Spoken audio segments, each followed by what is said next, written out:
केंद्रीय वित्त मंत्री निर्मला सीतारमण ने इस साल का केंद्रीय बजट पेश कर दिया है। इस बजट से हर तबके के लोगों को कई उम्मीदें थी। सबकी निगाहें इस बात पर टिकी थी कि सरकार इस बार उनके लिए क्या योजनाएं लेकर आएगी। और जैसे ही बजट पेश हुआ, हर तरफ प्रतिक्रियाओं की बाढ़ सी आ गई।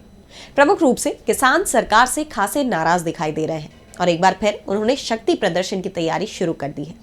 तो क्या किसान फिर बढ़ाएंगे मोदी सरकार की टेंशन? जानने के लिए देखिए ये रिपोर्ट। मोदी सरकार का वित्तीय वर्ष 2025-26 के लिए पेश किया गया केंद्रीय बजट कई लोगों के लिए निराशापूर्ण दिखाई दिया। किसान जो लंबे वक्त से आंदोलनरत है, उन्हें उम्मीद थी कि सरकार इस बार के बजट में उनकी मांगों का ध्यान रखेगी, लेकिन एक बार फिर उन्हें निराशा हाथ लगी। ऐसे में एक बार फिर उन्होंने सरकार के खिलाफ मोर्चा खोलने की तैयारी कर ली है।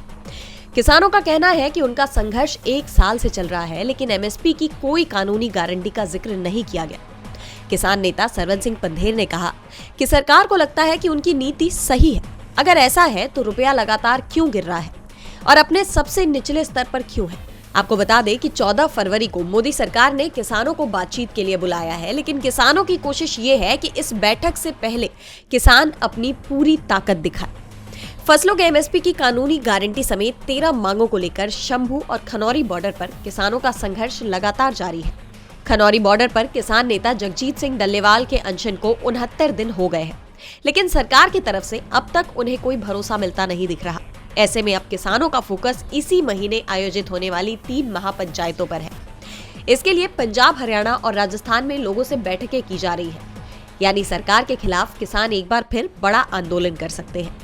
वहीं 13 फरवरी को शंभू बॉर्डर पर किसानों के आंदोलन को 1 साल पूरे हो रहे हैं। ऐसे में किसानों का जत्था एक बार फिर इकट्ठा होने जा रहा है और ऐसे में मोदी सरकार के लिए मुश्किलें खड़ी हो सकती हैं, क्योंकि जिस तरह से किसान लगातार दिल्ली कूच करने की कोशिश कर रहे हैं, अपनी मांगों पर अड़े हुए हैं और अब इस बार के बजट में भी उनके हिस्से में कुछ भी नहीं आया।